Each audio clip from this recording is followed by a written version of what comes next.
निदाई Karbala Karbala आवाज़ मेरी दिल मेरा है Karbala Karbala Karbala Karbala Karbala Karbala Karbala Karbala Karbala Karbala Karbala ला हौला वला कुव्वता इल्ला बिल्लाहिल अलिय्यिल अज़ीम। औज़ु बिल्लाहि मिनश शैतानिर लईनिर रजीम। बिस्मिल्लाहिर रहमानिर रहीम। अल्हम्दुलिल्लाहिल्लज़ी ज़िक्रुहु लिश्शरफ़िज़ ज़ाकिरीन व शुक्रुहु फ़ौज़ुल लिश्शाकिरीन व ताअतहु निजातन लिलमुतीईन। अस्सलातु वस्सलाम अला रसूलिस सकलैन महबूबे रब्बिल मशरक़ैन व रब्बिल मग़रबैन वलियुद्दारैन इमामिल क़िबलतैन जद्दिल हसन वल हुसैन अबिल क़ासिम मुहम्मद।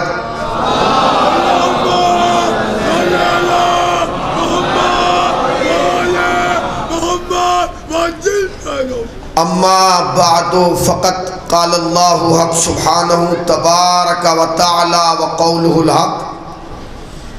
बिस्मिल्लाहिर रहमानिर रहीम। इन्नद्दीना इंदल्लाहिल इस्लाम। सलावत पढ़ते बर मुहम्मद व आले।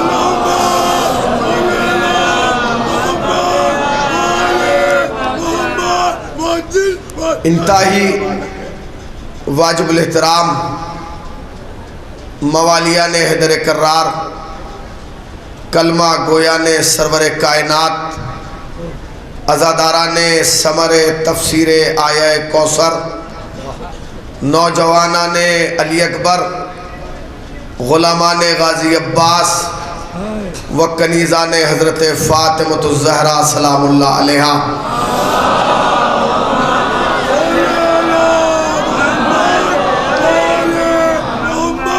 उस परवरदिगार का शुक्र है कि उसने हमारी ज़िंदगी में ग़म हुसैन जैसी अजीम नेमत लिख दी। और इस गम का ये एहसान है कि इस ग़म हुसैन ने हमें शक्लों के समंदर में और इस चेहरों की कायनात में और अक़वाम के इज्तमा में अलग और नुमाया और मुनफरिद पहचान दी है। पूरी दुनिया भी मिलके आपका मुकाबला न कल कर पाई थी, न आज कर पाएगी और न सुबह क़यामत तक हो पाएगा। इसलिए कि दुनिया और है, आप और हैं, ज़माना और है, अज़ादार और है, बम वाले और हैं, अलम वाले और हैं। तुम में और ज़माने में एक बहुत बड़ा इम्तियाज़ है। पूरी दुनिया दौलत खर्च करती है हंसने पर, अज़ादार पैसा खर्च करता है रोने पर। पूरी दुनिया ये चाहती है कि खुशी आ जाए, खुशी आ जाए, खुशी आ जाए। अज़ादार पूरे साल इंतज़ार करता है मुहर्रम आ जाए, मुहर्रम आ जाए, मुहर्रम आ जाए। वो हंसने पर पैसा खर्च कर रहे हैं, हम ग़म हुसैन पर खर्च कर रहे हैं। मगर कुदरत का कमाल ये है कि वो हंस के मुतमईन नहीं है, हम रो के कल भी मुतमईन थे, आज भी मुतमईन हैं।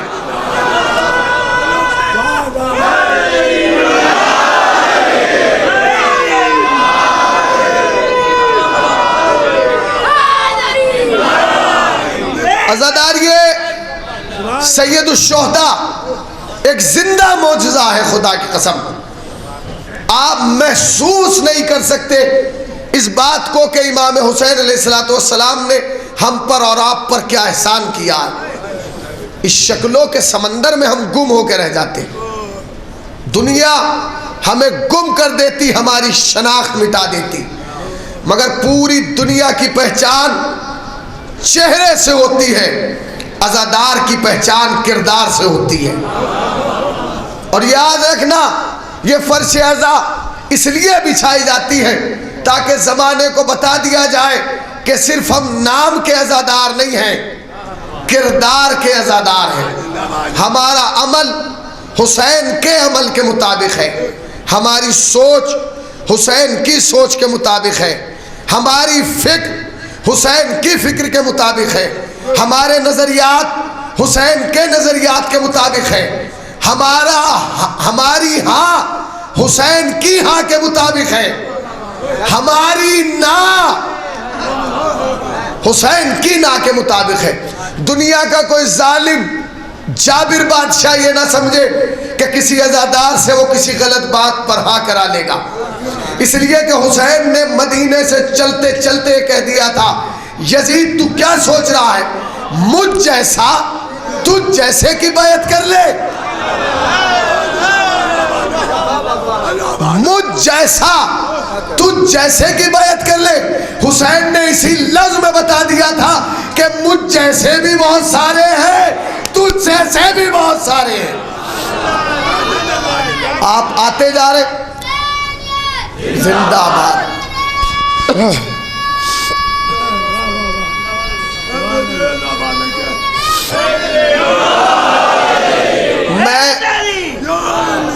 मैं इस वक्त इस मजमे में जो है वो गुजरात नहीं हिंदुस्तान देख रहा हूँ।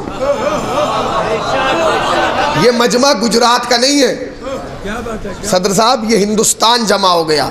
मैं वो चेहरे देख रहा हूँ जो मुख्तलिफ जगह हिंदुस्तान में नजर आते हैं, वो चेहरे, वो अज़ादारी की रौनकें यहाँ जमा।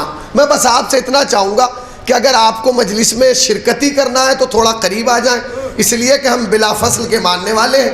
अली हमारा बिला फसल इमाम है, न हमारे सफ़ों में फासला होना चाहिए, न हमारे दिलों में फासला होना चाहिए। थोड़ा थोड़ा करीब आ जाए। बहुत तेज़ी के साथ मुझे मजलिस शुरू करना और बहुत तेज़ी के साथ ख़त्म करना। हाजी जी आगे आइए इधर, रही भाई आगे जी।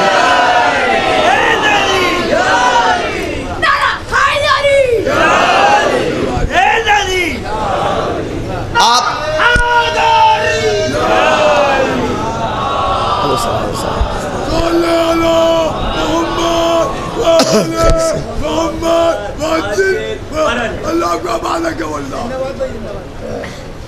आज़ादी आ रही है, सैयद शुहदा एक मौजज़ा है, मौजज़ा है खुदा की कसम। कभी ज़हन इंसानी में सवाल आता है, क्या ज़रूरत थी इमाम हुसैन को करबला बनाने की? क्या वजह थी भाई, क्या सबब था, क्या इल्लत थी, क्या रीज़न था कि इमाम हुसैन ने करबला बना लिया? लोग कहते हैं दीन खतरे में था, इस्लाम खतरे में था, शरीयत खतरे में थी। तो अगर करबला बनाना थी तो मौलाए कायनात को बनाना चाहिए था, इमाम हसन को बनाना चाहिए था। मौलाए कायनात ने नहीं बनाई, इमाम हसन ने नहीं बनाई, जाके बनाई है इमाम हुसैन ने। क्यों, क्या वजह थी इमाम हुसैन ने करबला क्यों बनाई? मैं इस सवाल पर इसलिए जोर दे रहा हूँ क्योंकि यही सवाल मजलिस की बुनियाद होगा और यहीं से आप पैगाम लेके जाएंगे। याद रखिएगा, ये मजलिस नहीं है, मकतब है, मकतब। यहाँ मजलिस सिर्फ आप अपनों को नहीं सुनाई जाती, गैरों को भी सुनाई जाती है। और हम जमाने को बताना चाहते हैं कि हुसैन सिर्फ हमारा नहीं है, हर शरीफ नफ्स का हुसैन है, हर पाकीज़ा इंसान का हुसैन है। ठीक है ना? क्या वजह थी कि इमाम हुसैन को करबला बनाना पड़ी? बड़े बड़े दिमाग के लोग मुझे सुन रहे हैं, बड़े बड़े मजलिसी चेहरे मुझे सुन रहे हैं, वो लोग जो मजलिसों की कामयाबी की जमानत होते, वो अफराद फर्श अज़ा पे मौजूद। मैं किसी इल्मी गुरूर के साथ नहीं आया हूँ, बल्कि खुलूस दिल के साथ आया हूँ। एक सवाल है मेरा आपसे, चाहे मजमा पूरा सिमट के यहाँ जमा हो जाए, चाहे सारा मजमा चला जाए, मेरा सवाल आपसे ये, क्या वजह थी कि इमाम हुसैन को करबला बनाना पड़ी? क्या हुआ ऐसा कि इमाम हुसैन को करबला बनाना पड़ी? क्या इमाम हुसैन बगैर करबला बनाए नहीं रह सकते थे? ऐसा क्या हुआ? लोग कहते दीन खतरे में था, इस्लाम खतरे में था। तो दीन और इस्लाम और शरीयत तो अली के ज़माने में भी खतरे में थी, हसन के ज़माने भी खतरे थे। अली ने नहीं बनाई, हसन ने नहीं बनाई, हुसैन ने बनाई है। क्यों? क्या वजह थी? आप आमादा है? देखिए, अगर आप ये समझना चाहते कि इमाम हुसैन ने करबला क्यों बनाई, तो आपको करबला से थोड़ा सा पीछे चलना पड़ेगा।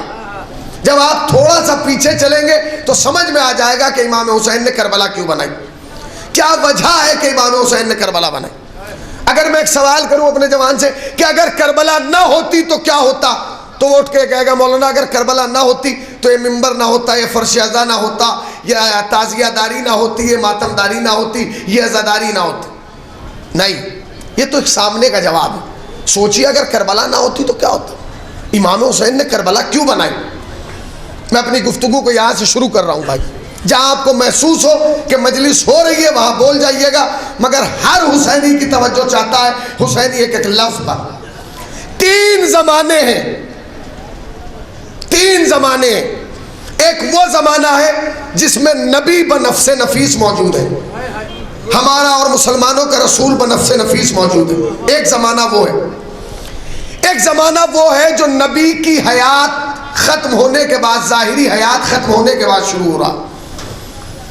नबी इस दुनिया से पर्दा कर रहे हैं 11 हिजरी में। नबी ने कितनी हिजरी में पर्दा किया? 11 में। और 11 हिजरी से ज़माना शुरू हुआ और ख़त्म हुआ 61 हिजरी पे। 11 से 61 कितने साल हो गए? 50। सब बोलिए, मजमा बहुत है माशाल्लाह से। 50 ईयर्स। एक जमाना वो है जिसमें नबी खुद मौजूद है। एक सलावत पढ़े पर मोहम्मद व आले मोहम्मद पर।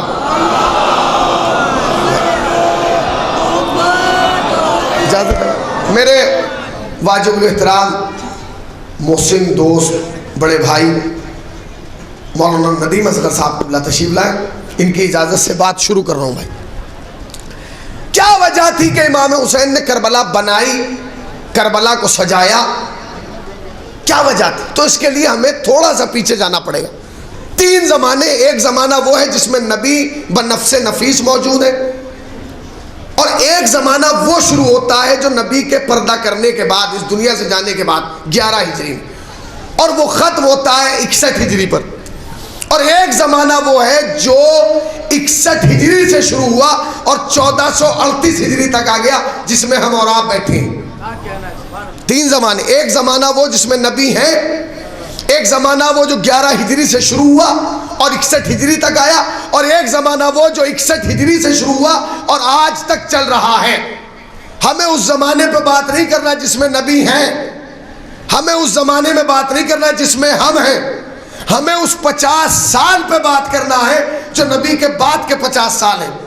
इन 50 सालों में ऐसा क्या हुआ कि मुस्तफ़ा की जान हुसैन को करबला बनाना पड़ी? इस 50 ईयर में, 50 ईयर्स में क्या हुआ?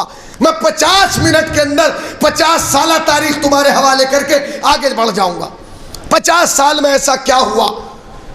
ऐसा हुसैन इब्न अली ने क्या देखा कि जो करबला बनाना पड़ी? तो सुनिए, अब्दुल्ला इब्न अब्बास तारीख़ इस्लाम का एक जलीलुल कद्र नाम है, और जलीलुल कद्र साहबी रईसुल मुहद्दिसीन कहा जाता है। बड़े बड़े अलकाब इनके नाम के आगे लगाए जाते। उम्र का आखिरी हिस्सा है, ज़ईफ हो गए, ज़ईफ, बूढ़े हो गए, अब आंखों से नजर नहीं आता। शागिर्द को बुला के कहते हैं कि मौसम हज है, ज़िलहिज शुरू होने वाला है। कहा मैं चाहता हूं कि जाके हज कर लूं, शायद जिंदगी का आखिरी हज हो। एक एक लफ्ज़ पर तवज्जो चाहता है हुसैनी और हुसैनी की, इसलिए कि अगर एक लम्हे के लिए ज़हन इधर उधर गया तो पूरी मजलिस चली जाएगी। मैं इन 50 सालों को समझाना चाहता हूं कि ऐसा क्या हुआ 50 साल में कि हुसैन को करबला बनाना पड़ी। शागिर्द ने कहा ठीक है उस्ताद, अगर आप हज पे जाना चाहते तो चलिए, हम लेके चलते। शागिर्द ने उस्ताद का हाथ पकड़ा, मक्के ले आया। जब मक्के ले आया तो उस्ताद ने कहा कि तुम मुझे सहने काबा में लेके चलो। शागिर्द ने हाथ पकड़ा, सहने काबा में ले आया। जब सहने काबा में ले आया तो उस्ताद ने शागिर्द से पूछा, ये बता क्या कोई इस बार हज करने नहीं आया? मैं 50 साल बताना चाहता हूं, क्या इस साल कोई हज करने नहीं आया? उसने कहा उस्ताद आपको नजर नहीं आ रहा, लोग दीवाना वार काबे के तवाफ में मौजूद मसरूफ है। हजारों की तादाद में, लाखों की तादाद में लोग तवाफ कर रहे हैं। अब जब ये कहा कि लोग हजारों और लाखों की तादाद में तवाफ कर रहे हैं, तो इब्ने अब्बास ने वो सवाल किया कि जिसकी शागिर्द को उम्मीद नहीं थी। इब्ने अब्बास ने कहा ये बता, जब तू देख पा रहा है तो मैं सुन क्यों नहीं पा रहा? अरे भाई बोलिए बोलिए, जब तू देख पा रहा है तो मैं सुन क्यों नहीं पा रहा हूं? इसका मतलब यह है कि तवाफ देखा भी जाता है, तवाफ सुना भी जाता है। आप इसलिए खामोश रह गए क्योंकि बात आप तक नहीं पहुंची। जितने हुक्म अल्लाह की तरफ से आए वो दिखाए भी गए, सुनाए भी गए। गदीर के मिंबर पे दोनों काम हुए, उठा के दिखाया भी गया, जबान से बताया भी गया। सलावत पढ़ दे बर मोहम्मद वाले मोहम्मद।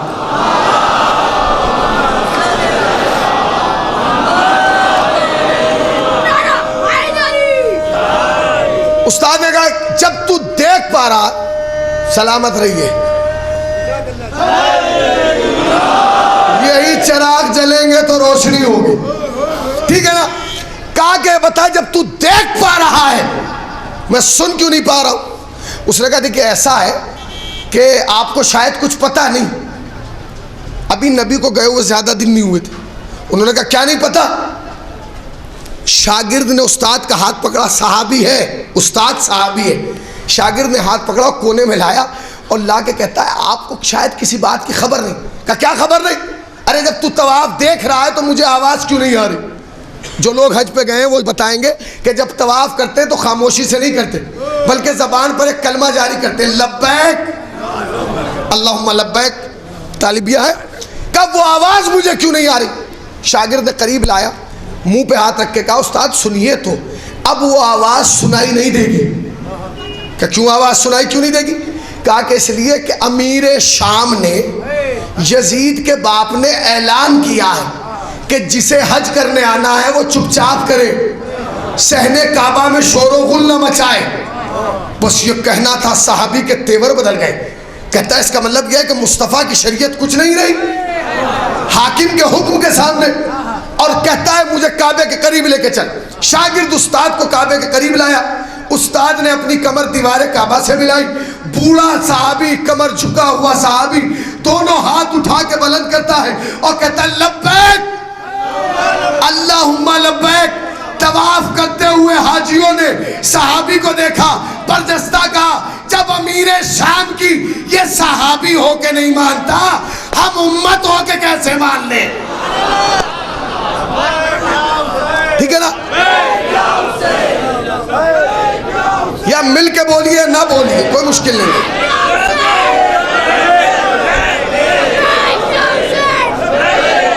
रुकिए रुकिए। उसने कहा जब ये हाकिम की सहाबी होके नहीं मानता, हम उम्मतियों के क्यों माने? छोड़ो। पहला हादसा नबी के बाद हज क्या कर दिया गया था? खामोश। जिसे काबे में आना है खामोशी से आए, तवाफ करे और निकल जाए। अल्लाह के घर में कोई शोर गुल नहीं मचाएगा, जाओ। यह हाकिम का हुक्म था। पहला हादसा। दूसरा सहाबी, 50 साल के अंदर क्या क्या हुआ मैं आपको बताना चाहता हूं। अब्दुर्रहमान जलीलुल कद्र सहाबी भाई, शाम आ रहे हैं, शाम। अब जब उस जमाने में शहरों के दरवाजे हुआ करते थे, इन्होंने जिस दरवाजे से शहर में एंट्री की, उस दरवाजे पर अजीब मंजर था। 10 ऊंट थे, 10 ऊंट, और उन 10 ऊंट के लिए 150 सिपाही उनकी हिफाजत के लिए थे, नेजा लिए हुए। अब्दुर्रहमान ने कहा भाई अजीब है, ऊंट की कमर खाली है, पुश्त, इस पर कोई माल नहीं रखा हुआ है। कैसा है कि इस पे पेटियां लदी हो, जेवरात लदे हो, कुछ भी नहीं। और 150 सिपाही इसकी हिफाजत के लिए लगे। फिर वो करीब गए, उन्होंने ऊंट की जाके नस्ल देखी, आंखें देखी, रंग देखा। आपने गौर नहीं किया, अरबों में ऊंट भी नस्लदार होते थे, उनकी भी पहचान होती थी। मगर आप देखिए कमाल, ऊंट लेने में नस्ल देखी है, रहबर लेने में नस्ल नहीं देखी। अरे हाय हाय हाय, नहीं देखी। कहा ठीक है कोई बात नहीं। उन्होंने एक सिपाही को बुलाया और बुला के कहा ये बताओ, ये मामूली ऊंट, आम ऊंट जो अरब की गली गली में घूमते हैं, जिनका कोई पुरसाने हाल नहीं है, पूछने वाला नहीं है, चारा डालने वाला नहीं है, तुम इनकी हिफाजत क्यों कर रहे हो? उन्होंने कहा सुनिए, हम ऊंट की हिफाजत नहीं कर रहे हैं। कहा फिर किसकी कर रहे हो? कहा करीब आइए, इस पे तो कुछ लदा हुआ भी नहीं। कहा आप ऊपर क्या देख रहे हैं, साइड में आइए। अब जो दूसरी तरफ आए तो जिस रंग का ऊंट था उसी रंग के चमड़े की एक मश्क सी हुई थी, उस मश्क को लटकाया हुआ था बिल्कुल पेट के बराबर, यानी महसूस नहीं हो रहा था कि मश्क लटकी हुई है कि नहीं। उन्होंने कहा हम इसकी हिफाजत कर रहे हैं, इस मश्क की। उन्होंने कहा इसके अंदर क्या है, हीरे जवाहरात क्या है? उन्होंने कहा नहीं, रूम से अमीर शाम के लिए शराब आई है, रूम से अमीर शाम यजीद के बाप के लिए हम शराब लाए, उसकी हिफाजत कर रहे हैं। सच्चा सहाबी था, पक्का सहाबी था, असली सहाबी था। बगल में खड़े हुए सिपाही का नेजा लिया और जल्दी जल्दी 2-3 मशकीजों में गोप दिया। शराब बहने लगी। सिपाहियों ने ऊंट छोड़ के सहाबी को पकड़ लिया, पकड़ के दरबार में लाए। यजीद का बाप अमीर शाम तख्त पे नशे की हालत में बैठा, पूछता ये बूढ़ा कौन है? उन्होंने कहा हुजूर ये बूढ़ा नहीं है, नबी का सहाबी है। होगा, यहां क्या कर रहा है, क्यों आया है? कहा हुजूर ये खुद नहीं आया, हम लाए हैं। क्यों लाए हो? कहा इसलिए लाए क्योंकि वो जो आपके लिए रूम से आ रही थी शराब, वो इन्होंने बहा दी। तारीख का जुमला अजीब है। कहता इतना बड़ा जुर्म करके ये अब तक जिंदा है।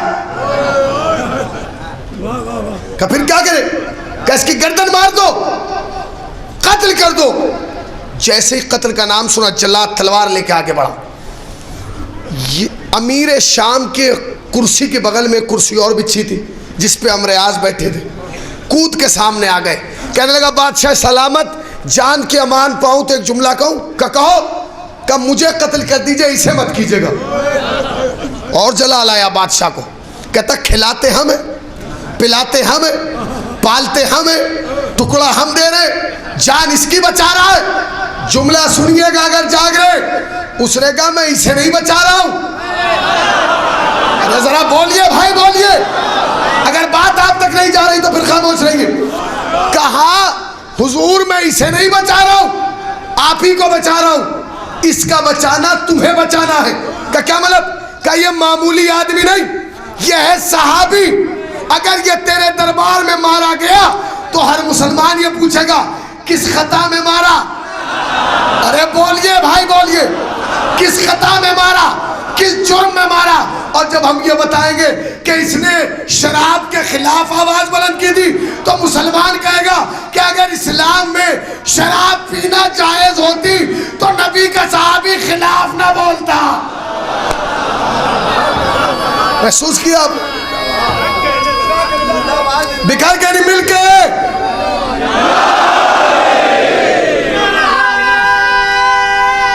अली के नाम पे वही हाथ उठता है जिसे खैरात अली देता है।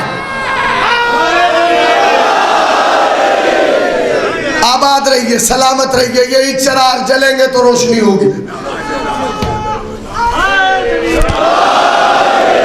देखा एक नारा वक्त दुश्मन कहता है कि या अली कहते हो, हम उससे कहते हैं मेरा नाम चिराग अली है। तो सुने, दुश्मन मुझसे ना टकराना, हैदरी नारा लगाऊंगा।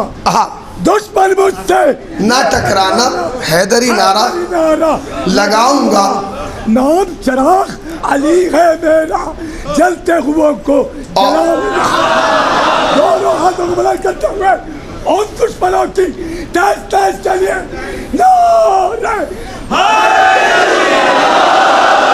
सलामत रहिए। लिए 4 मिसरे मैं भी बहुत बोल दूं भैया। या अली लिखा हुआ है जो हदे निगाह से आगे मुझे वो दीदार दिल से दिखाई देता है। क्या बात है। सिवाय नाम वाले कोई नाम याद ही नहीं, क्या करूं मुझे ऊंचा सुनाई देता है।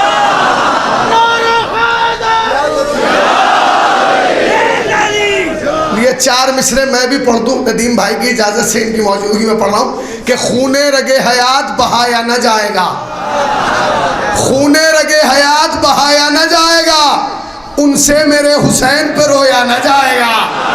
खूने रगे हयात बहाया न जाएगा, उनसे मेरे हुसैन पे रोया न जाएगा। इसके लिए लहू की तहारत की शर्त है, नारा अली का सबसे लगाया न जाएगा।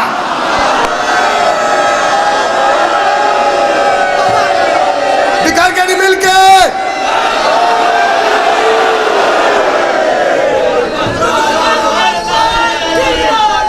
अली मौला, अली मौला फलक बोला, अली मौला, अली मौला, अली मौला,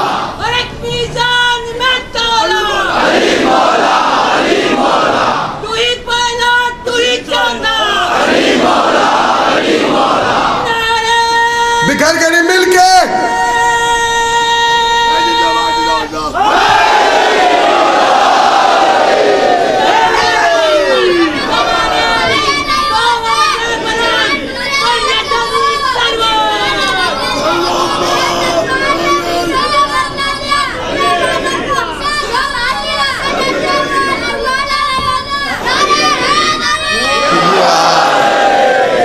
लिया।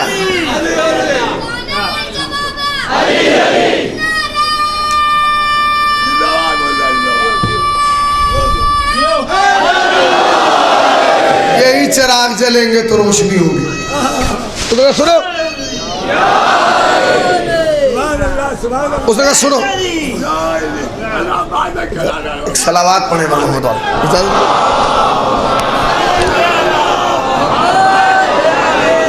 उसने कहा सुनो, अगर ये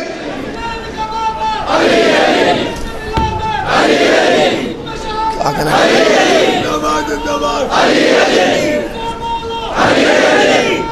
नहीं नहीं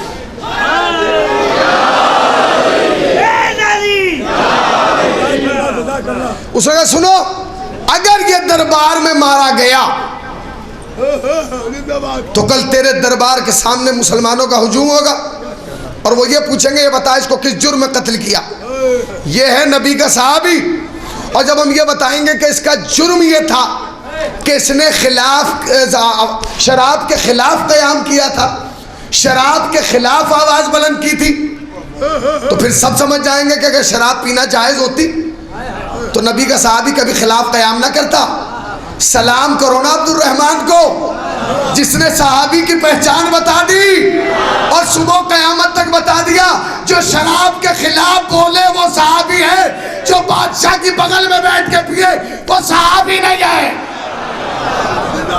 पहचान बताई। हज खामोश कर दिया गया, शराब जायज कर दी गई, लोगों में से हिस्सी खत्म हो गई कि शराब पीना जायज है या नाजायज। ये 50 साल के अंदर हो रहा है, 50 इयर्स, और ये 50 साल मुझे 50 मिनट ही में आपको सुनाना है, ठीक है ना। आगे बढ़िए जी। एक सहाबी और है, आसमान से बड़ा नाम, दोनों तरफ वाले मानते हैं उन्हें।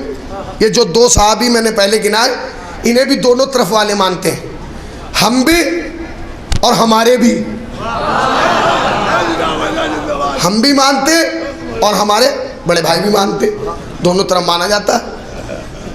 इब्न अब्बास को भी, अब्दुल रहमान को भी और अबू अय्यूब अंसारी को। अबू अय्यूब अंसारी की शख्सियत वो शख्सियत थी कि अबू अय्यूब अंसारी जब किसी शहर में जाया करते थे तो पूरा शहर सिमट के उनके इस्तकबाल के लिए आ जाया करता था और आके हाथ जोड़ लिया करता था और कहा करता था हुजूर हमारे घर चले। लोगों में बात मशहूर हो गई थी कि अबू अय्यूब अंसारी के कदम बाइस बरकत हैं। जिस घर में एक कदम रख देंगे बरकत जाएगी नहीं, नहुसत आएगी नहीं। ये इनका स्टैंडर्ड था, ये इनका मयार था। तो कभी आपने टटोला किताबों में कि अबू अय्यूब अंसारी ने ऐसा क्या किया था कि जो मुसलमान इनकी इतनी इज्जत करने लगे? मैं क्या किया था? सितारा बुलाया था, सूरज पलटाया था, मुर्दा जिलाया था, कुरान सुनाया था, क्या किया? तो बस एक फजीलत मिलती है इनके बाब में। इनकी फजीलत ये थी कि इनके दरवाजे पर नबी का नाका जाके बैठा था। आपने जुमले पर हक अदा नहीं किया। अरे इनके दरवाजे पर नबी का नाका बैठ गया। जिस दिन से नबी का नाका बैठा, मुसलमानों ने साहिब करम समझ लिया, साहिब शरफ समझ लिया, इनके कदमों को बाइसे बरकत समझ लिया। कितना बेगैरत है मुसलमान, जिसके दरवाजे पर नबी का नाका बैठ जाए उसका तो एहतराम करे, जिनके लिए नबी खुद नाका बन जाए।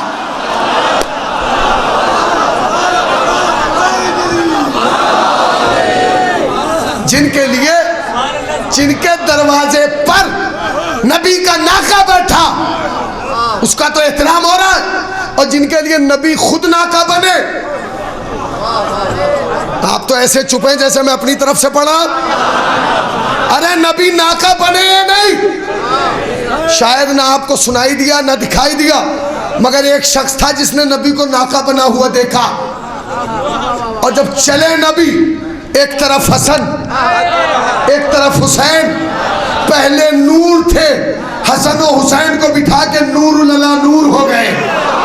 नबूवत और इमामत का संगम। ईद वाले दिन जब घर से निकला, सामने से एक दिल जला रहा था, उसने तेवरिया बदल के कहा, या नबी अल्लाह, सवारी का कोई जवाब नहीं। फौरन कहते हो अकल के अंदर, ना सवारी का जवाब है ना सवार का जवाब है। क्या समझ रहा है तू?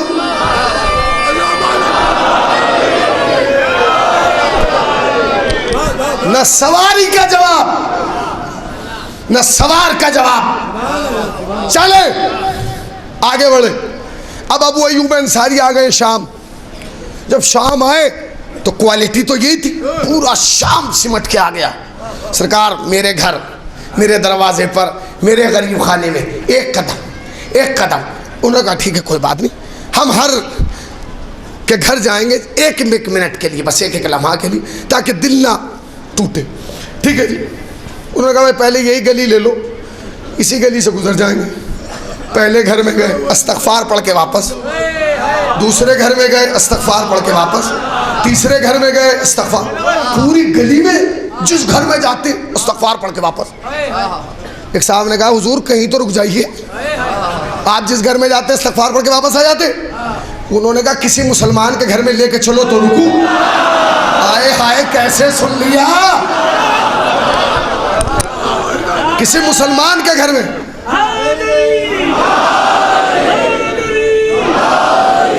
किसी मुसलमान के घर में लेके चलो तो रुकू का क्या मतलब?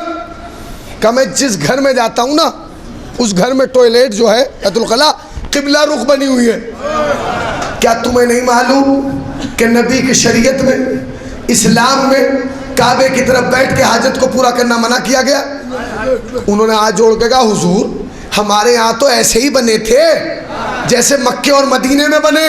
का फिर कहे तो अमीर शाम का हुक्म था, उसने तोड़ के ऐसे बनवाए। तेवर बदल के कहते बनवाने वाले पे भी लानत, बनाने वाले पे भी लानत। बड़े घबरा गए आप। इतना खौफ भी अच्छा नहीं है मेरे भाई, ये हकीकत बयान हो रही है, ये नुक्ते नहीं है। अगर आप आवाज कम करके बोलेंगे तो मैं और आवाज बढ़ा दूंगा और तारीख के वो वर्के पलटूंगा कि जिसमें बड़े बड़े किरदारों का ऑपरेशन हो जाएगा। मैं आपकी समाज पर भरोसा करके बोलता जा रहा हूं, सुनिए, सलामत रहिए। जियो हुसैनियो जियो।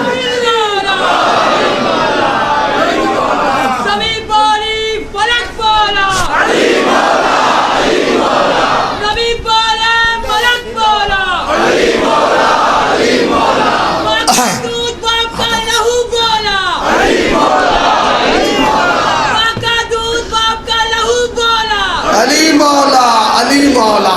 माँ का दूध बाप का लहू बोला।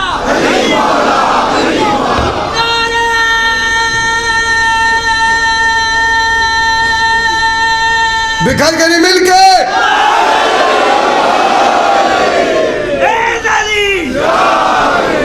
सुनिए, उन्होंने कहा भाई किसी मुसलमान के घर में लेके चलोगे? क्या क्या हो गया 50 साल के अंदर? मैं भूल गया, जरा बताइए। हज, हज बोलिए जरा जल्दी से। खामोश कर दिया गया। शराब पीछे वाले कह रहे हैं कि बंद कर दी गई। क्या शराब क्या कर दी गई? जायज कर दी गई है ना? ठीक है ना? शराब जायज कर दी गई। घरों के नक्शे बदल दिए गए। उन्होंने कहा हमें रुकना ही नहीं, जा रहे हैं हम। जिस मुल्क में नबी की शरीयत का एहतराम ना हो, बादशाह के हुक्म की तामील हो, इस मुल्क में रहना ही नहीं। निकल गए। बॉर्डर पे आए, 25 सिपाही आ गए तलवारें लेके। उन्होंने कहा सुनिए कहाँ जा रहे हैं? उन्होंने कहा जहाँ से आया था वहीं जा रहा हूँ। कैसे नहीं जाएंगे? आपने सबसे मुलाकात की, अमीर से तो मिले ही। उन्होंने कहा शाम में कौन अमीर है? हाय हाय हाय हाय। कहते शाम में कौन अमीर है? कहने लगे फला फला फला इब्ने फला इब्ने फला इब्ने फला। कहे खबरदार, नस्ल के फकीर होना और है, जनाबे अमीर होना और है। क्या कह रहा है तू?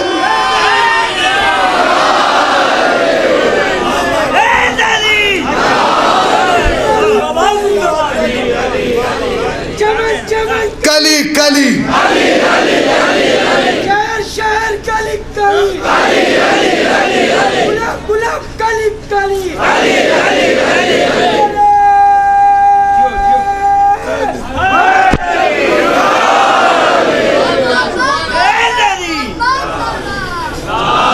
मैं मिंबर के फराज पे कसम खा के कह रहा हूँ, कल सुबह 6 बजे से निकला हुआ हूँ। 6 क्या बल्कि 5 बजे से निकला हूँ और अब यहाँ पहुँचा हूँ। और मुझसे जो है वो कहा ताहिर भाई ने कि आपको जाते ही मजलिस पढ़ना है। दूसरे साहब ने कहा थकन हुई है, बाद में मैंने कहा नहीं उसी टाइम पढ़ेंगे, क्योंकि हमें यकीन ये है कि मैं हूँ या भाई है या कोई भी, हमें इस बात का यकीन है कि मौला के जाकिर की थकन बिस्तर पर नहीं उतरती, मिंबर पर उतरती है।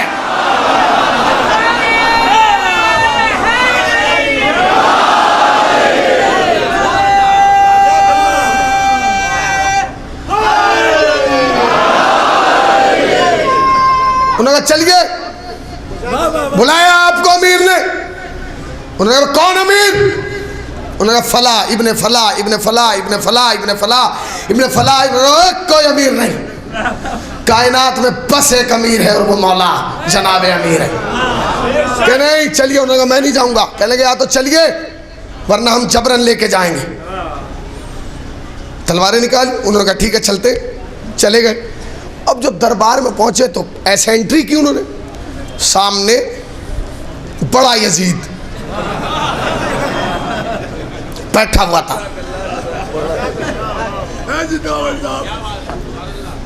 अब उन्होंने बेचारा ने एंट्री की, सच्चा सहाबी, पक्का सहाबी। सामने से उन्होंने एंट्री की, एक निगाह से भर के देखा बस, और भर जैसे ही निगाह देख डाली फौरन यूं करके खड़े हो गए।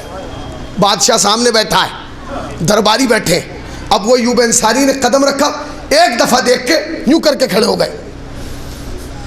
अब उसको तो बड़ी तौहीन महसूस हुई कि यार बादशाह को नहीं देख रहा है। उसने कहा वो हमारी शक्ल इतनी भी बुरी नहीं। उन्होंने कहा कभी आपको शराब से फुर्सत मिली हो तो आईना देख लीजिएगा, पता चलेगा कि अकरब कैसा होता है, ऐसा ही होता है। नहीं, हमारी शक्ल इतनी भी बुरी नहीं। जो बंदा चुप्पी की कसम खा के आया है, उस हुसैनी के लिए ये हुसैनी लफ्ज दे रहा।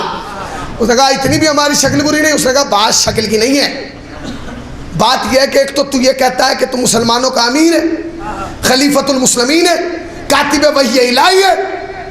कहा वो तो मैं हूं। कहा है उसके बावजूद भी तू सोने के जेवर पहने बैठा है, जबकि तुझे मालूम है कि मर्द के लिए सोना हराम है। यह जुमला मैंने इसलिए नहीं कहा कि आगे के 25 बोले, ये तो इसलिए कहा कि पूरा पिंडाल हैदर हैदर बोलेगा इसी पे। अभी शरा होने वाली है जुमले की, इसकी ताई जो है वो नदीम भाई करेंगे इसी जुमले पर। बनारस खड़ा हुआ था खुदा की कसम, अभी आप बोलेंगे। उसने कहा सुन का क्या का पहले तो तूने एक हरकत ये की है कि सोने के जेवर पहने बैठा, जबकि तुझे मालूम है कि इस्लाम में मर्द के लिए सोना हराम है। दूसरे तू दरिंदे की खाल पर बैठा है, इसे भी मना किया गया है।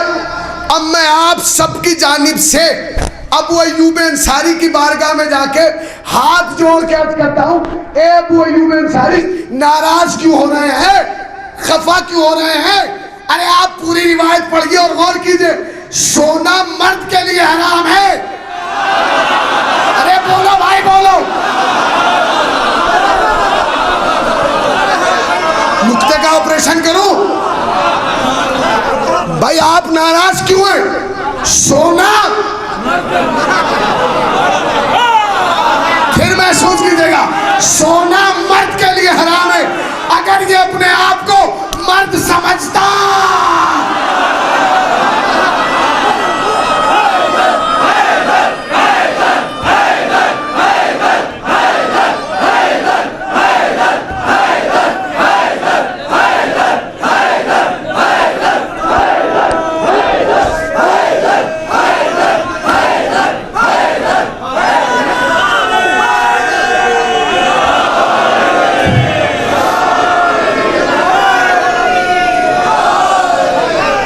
नहीं पीछे वाले भी नारे लगाना चाहते हैं, उनके भी जज्बात जाहिर होने दो।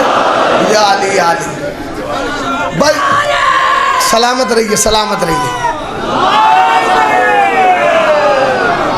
बस।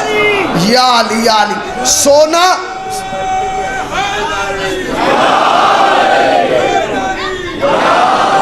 सोना मर्द के लिए हराम है, औरत के लिए थोड़ा ही। अच्छा ये भी बात है, जितना मैं अपने को जानता हूं आप नहीं जानते, जितना आप अपने को जानते हैं। अब कोई अगर तेवर बदल के कहते मियां क्या ये आपको औरत लग रही है, दाढ़ी भी है मूंछ भी है, ओ अकल के अंदे, खैबर के बाद दाढ़ी मूंछ वाले को मर्द नहीं कहते, मर्द उसे कहते जो मैदान छोड़ के ना भागे।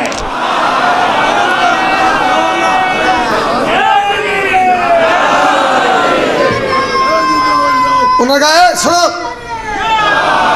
पहले तो तू सोने के जेवर पहने बैठा, एक तो खताई है, दूसरे दरिंदे की खाल पे बैठा। भाई आप क्यों परेशान हैं? इंसानी को तो मना किया गया है दरिंदे की खाल पे बैठने को, दरिंदे को थोड़ी मना किया गया है। होय होय होय, मैं दरिंदा दरिंदे की खाल पे बैठ जा। कितने साहबी हो गए भाई, जरा जल्दी बताइए। 3 साहबी हो गए और बातें कितनी हो गई? हज खामोश कर दिया गया, शराब जायज कर दी गई, घर के नक्शे बदल दिए गए, बदले गए कि नहीं? मर्द सोना पहनने लगे, इंसान दरिंदे की खाल पे बैठने लगा। ये सब हुआ कि नहीं? अब ये बताइए, कसम खा के आप फर्श अज़ा पे बैठे, अगर जवाब ना दिया ना जनाब सैयदा का देख रही हैं। ये बताओ, मैंने जो साहबी गिनाए इसमें सलमान का नाम लिया? भाई बोलिए ना, सलमान का नाम लिया, अबूजर का नाम लिया, कंबर का नाम लिया, मिक़दाद का नाम लिया, कुमैल का नाम लिया। लोग बेवकूफ़ है, कहते शिया साहबी को नहीं मानते। अरे ऐसे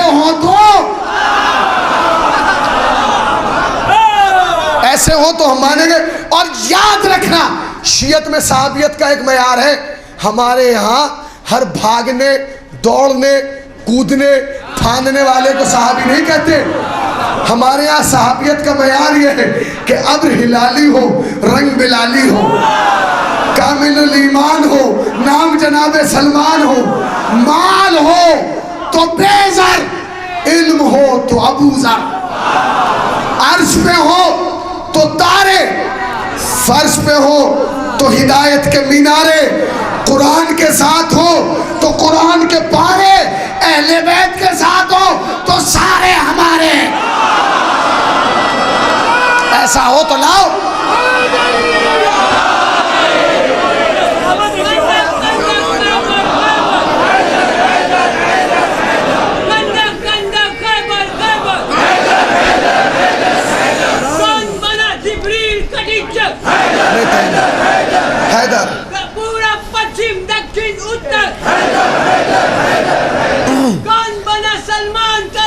हैदर हैदर हैदर हैदर। कौन बना बूजर का रैपर? कौन बना अकबर का रैपर? कितनी देर बिकार गरी मिलके जिसे अली से भीख चाहिए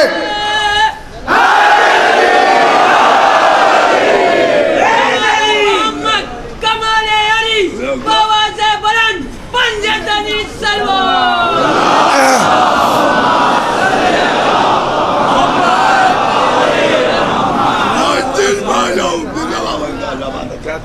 तो हज खामोश कर दिया गया, शराब जायज़ कर दी गई, घर के नक्शे बदल दिए गए और आगे बढ़िए, क्योंकि आधे घंटे में मजलिस तमाम होना।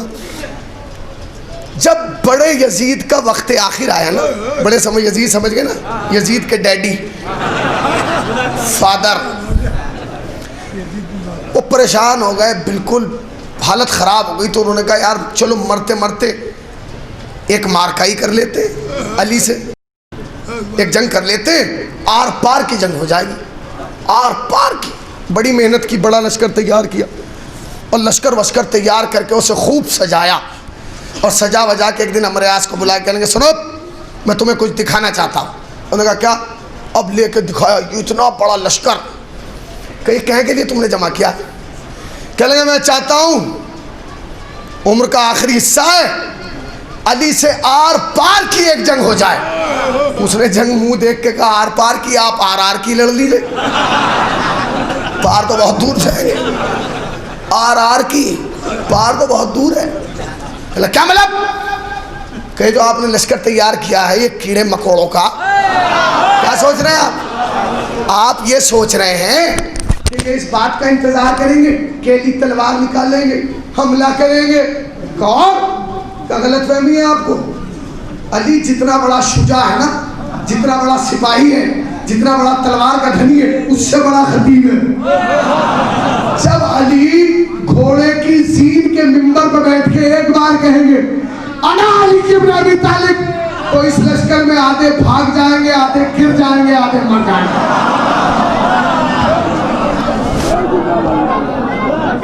क्या मतलब? बेटे 5 मिनट अली यार क्या लगाना उसका क्या मतलब? तुम जानते नहीं जब अली घोड़े पर बैठ के एक बार कहेंगे ना अली इब्न अबी तालिब, ये तो तूने तैयार की, आधे भाग जाएंगे, आधे मर जाएंगे और आधे भी सजा के मिल जाएंगे। उसने कहा तूने हमें बेवकूफ समझा? कहने के तुम्हें समझ नहीं क्या बात है भाई, तो परखना समझना क्या है, क्या मतलब? कहने लगे सुन मैंने माजी के सारे तजर्बे इस लश्कर को तैयार करने में लगा दिए, अब अली चाहे पूरी तकरीर कर दे इनके ऊपर कोई असर नहीं होगा। कहने क्या मतलब? कि मैंने इनके शिकमों को, इनके पेट को रिश्ते हराम से इतना भर दिया कि अब इन पर अली की कोई बात असर ही नहीं करेगी। दुश्मन है मगर अली का मिजाज जानता है, अली की बात उसी पर असर करेगी। मैंने लफ्ज़ कह दूं, अली की बात उसी पर असर करती है जिसका लुक़मा भी हलाल हो, लुत्फा भी हलाल हो।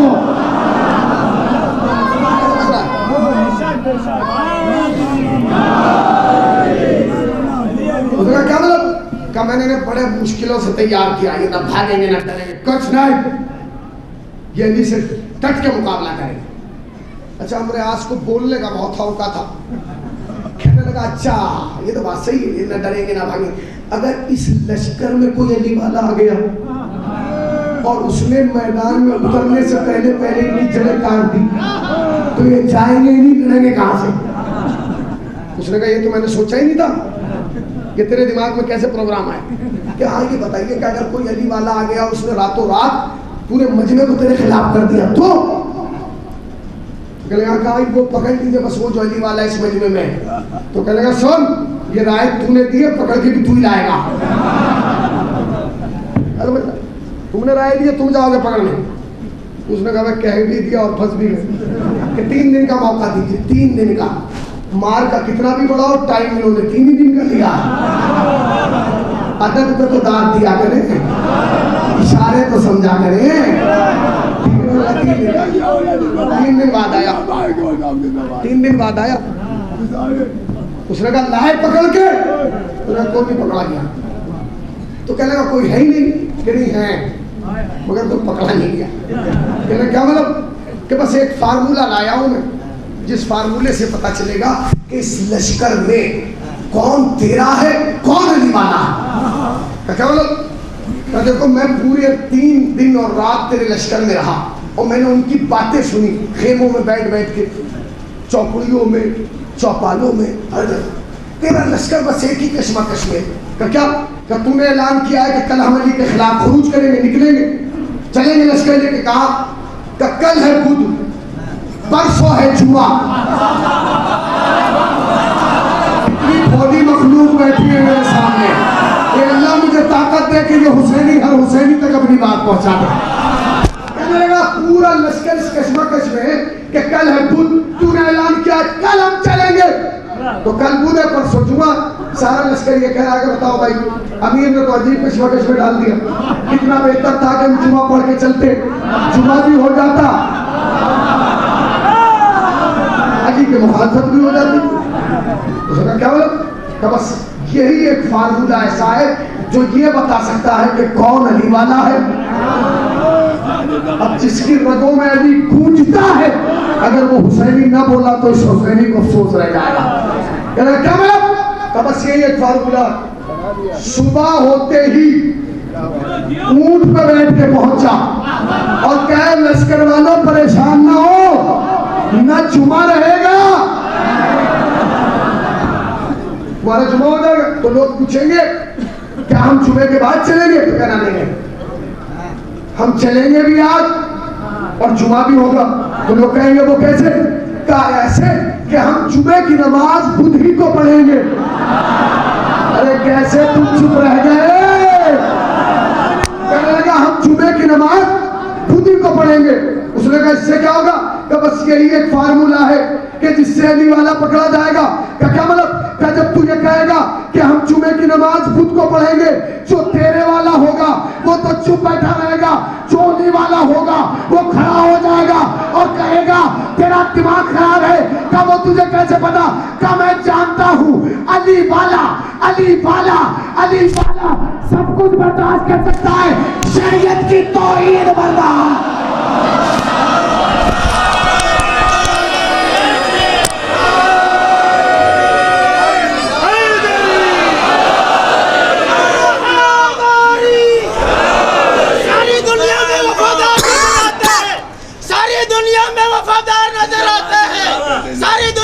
वफादार नजर आते हैं, इनको तो बस एक ही खतावार नजर आता है, इनको तो एक ही खतावार नजर आता है। सलामत रहिए। अरे बुध के रोज पढ़ा देते हैं जुम्मे की नमाज, बुध के रोज पढ़ा देते हैं जुम्मे की नमाज, ऐसे ऐसे कलाकार भी नजर आते हैं।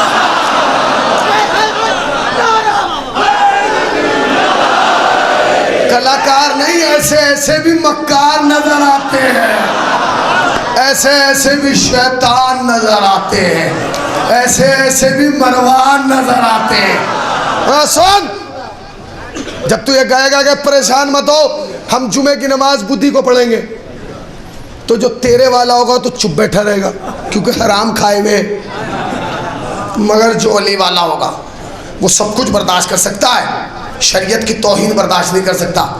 उलमा बैठे, इनकी मौजूदगी में हाथ जोड़ के आपकी बारगाह में अर्ज कर रहा हूँ, हुजूर आज तक यही पहचान है, अली वाला सब कुछ बर्दाश्त कर सकता है, जुमे की मुखालफत बर्दाश्त नहीं कर सकता। ठीक है ना। आजकल एक ये चल रहा, जुमा तो इमाम जमाना ही के जमाने में वाजिब होगा, तो तू होगा जब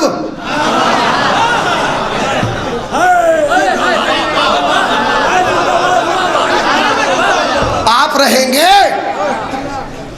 बताइए आप, जुमा तो इमाम ज़माना तक तुम रहोगे। बताइए आप, ये जो जुमे के खिलाफ आवाज बुलंद हो रही है ना, ये वही है। अच्छा फिर क्या हुआ, अब ये बताइए कि जुमा पढ़ाया गया बुध को या नहीं, पीछे वाले कह रहे नहीं पढ़ाया गया। पढ़ाया गया या नहीं? तो फिर चुप क्यों बैठे हो?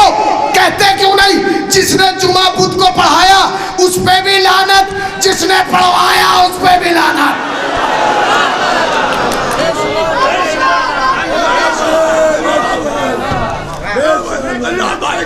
शरीयत की तौहीन हो रही है, अहकाम की पामाली हो रही है।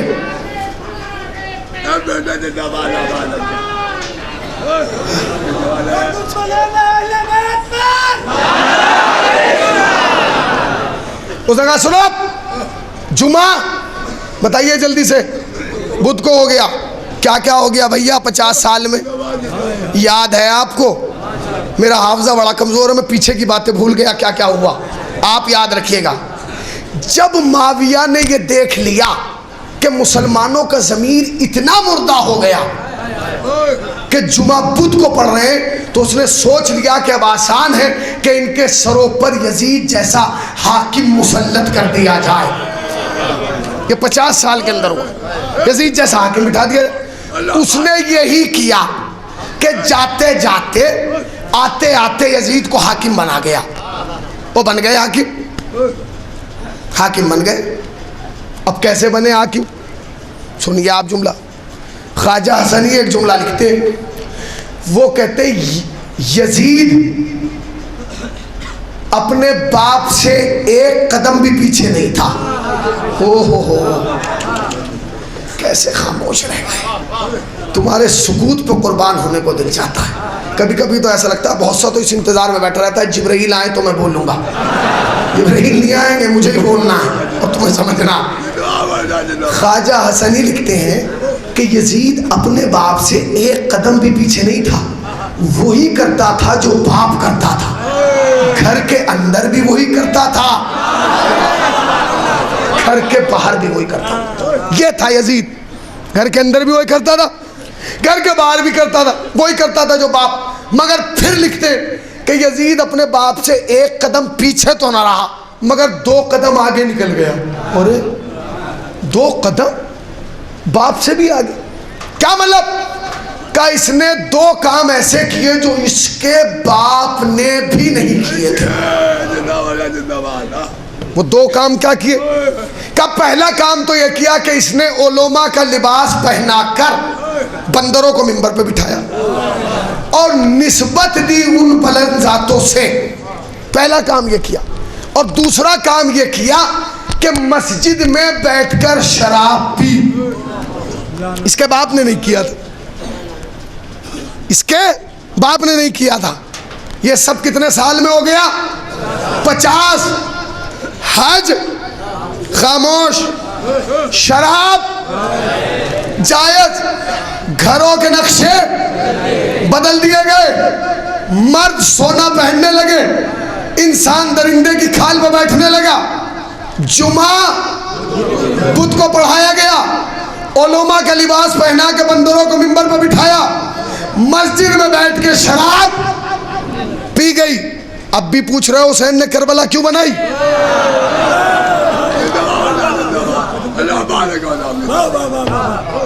अब भी जमाना हमसे पूछता है कि हुसैन ने करबला क्यों बनाई? इसलिए बनाई हुसैन ने करबला, इस्लाम ऐसा हो चुका था। लोगों ने ये शरीयत जमाने के सामने पेश की। अब करबला का असर क्या हुआ हुसैन के बनाने का? 50 साल आपने याद सुन लिए।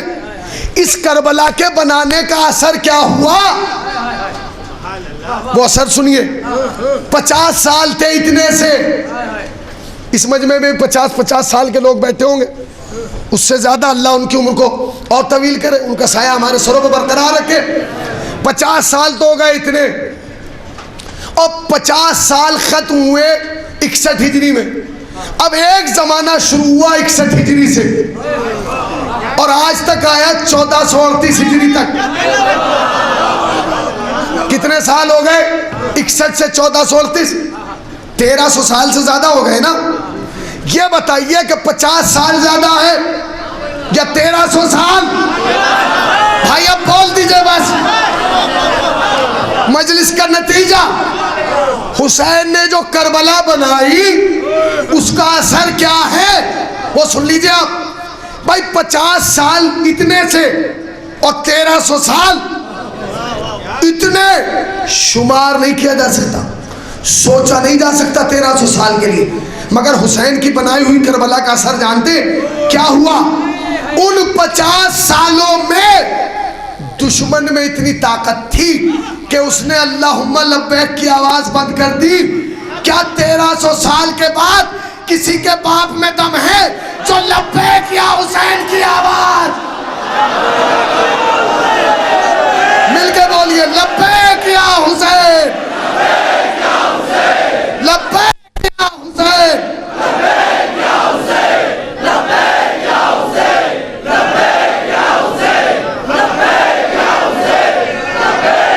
सब मिलके बोलिए।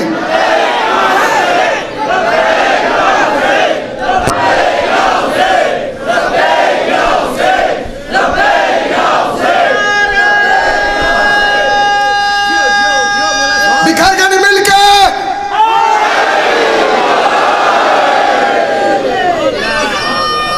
सलामत रहेंगे, यही चिराग जलेंगे तो रोशनी होगी।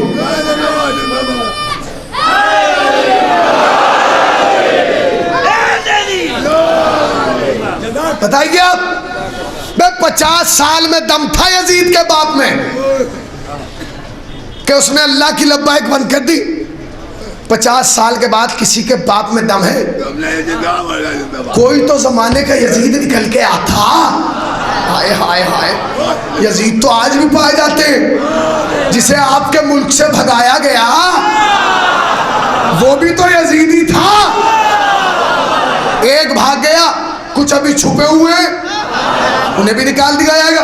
50 साल और सुनिए, दुश्मन में इतनी ताकत थी कि उसने अल्लाह की लब्बैक अल्लाह के घर में बंद कर दी। चुप। हुसैन ने कहा, क्या कह रहा तू? तुझे इतना बुज़दिल कर दूंगा कि तूने अल्लाह की लब्बैक बंद की है। अब मेरी जो लब्बैक होगी ना वो मेरे अज़ा खाने में नहीं रहेगी। मजलिस में हुसैन की लब्बैक, जुलूस में हुसैन की लब्बैक, अज़ा खानों में हुसैन की लब्बैक। आगे बढ़ गए। 50 साल के अंदर दुश्मन में इतनी ताकत थी कि उसने शराब को जायज़ करार दे दिया।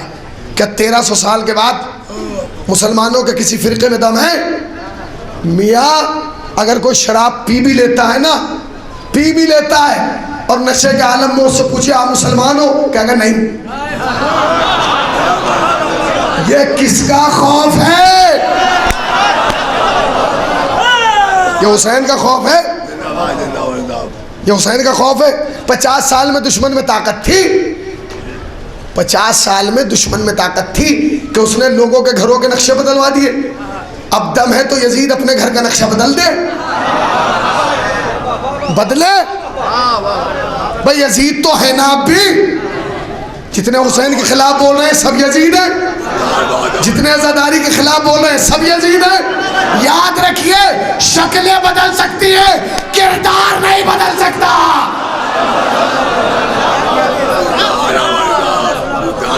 बदलिए, दम है तो बदल, बदल ना। छोड़िए, कहाँ तक बातें बयान करूं। मियाँ 50 साल में दुश्मन में इतनी ताकत थी कि उसने जुमा खुद को पढ़वा दिया। अब किसी के बाप में दम है जो जुमा जुमे के दिन 2:30 बजे पढ़वा दे?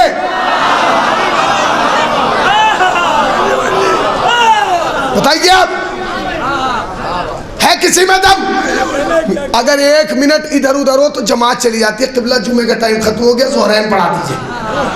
ये इतना ज़मीर किसने बेदार किया? हुसैन ने ना। 50 साल में दुश्मन में इतनी ताकत थी कि उसने उलमा का लिबास पहना के बंदरों को मिंबर पर बिठा दिया। अब किसी में दम है जो अपने आप को हलाल ज़्यादा भी कहे और उलमा का फोटो भी फाड़ दे? ये हुसैन ने ज़मीर को जिंदा किया। और सुनिए, 50 साल के अंदर दुश्मन में इतनी ताकत थी कि उसने मस्जिद में बैठ के शराब पी। 1300 साल के बाद किसी के बाप में दम है जो मस्जिद के सामने शराब की दुकान खुलवा दे?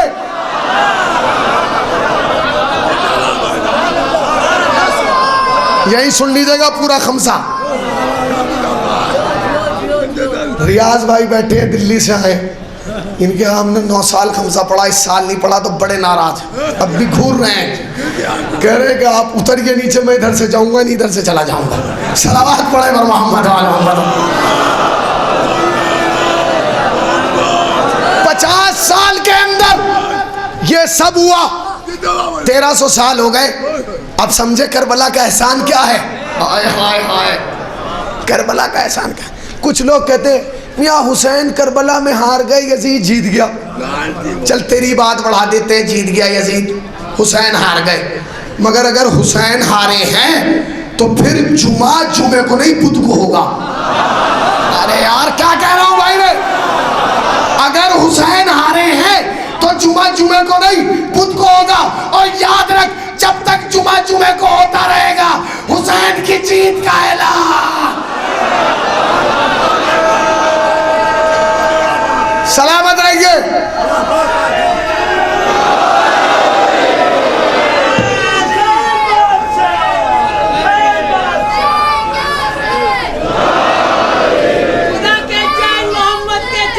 बेटे 10 मिनट रह गए। मोहम्मद के चैन जिंदाबाद और खुदा के दीन पे सरवर के चैन जिंदाबाद। खुदा के चैन मोहम्मद के चैन जिंदाबाद। 10 मिनट है यार। खुदा के दीन पे सरवर के चैन जिंदाबाद।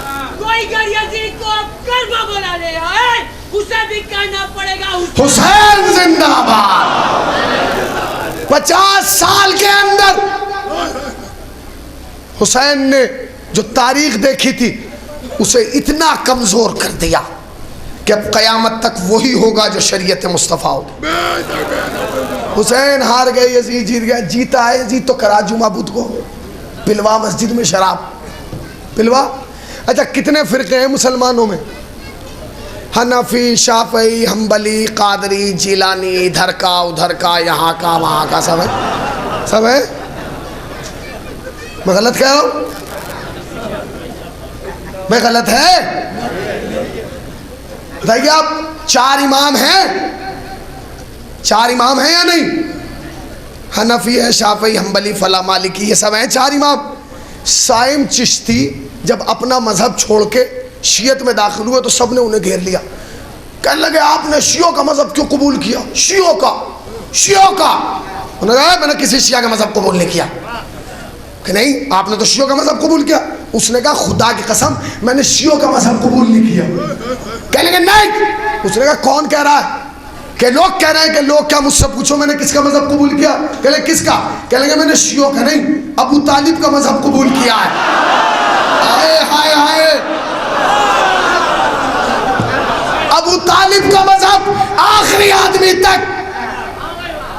का तुमने अबू तालिब का मजहब कबूल कर लिया, हमारा मजहब छोड़ के, इसमें क्या कमी थी और उसमें क्या खूबी थी? उसने कहा तुम में कमी ये थी और उनमें खूबी ये थी कि तुम्हारे 4 इमाम हैं, चारों की शरीयत अलग, नमाज के तरीके अलग, कोई यहाँ कोई यहाँ कोई यहाँ। अबू तालिब ने 12 इमाम दिए, 12 की शरीयत भी एक है, नियत भी एक है, नमाज भी एक है।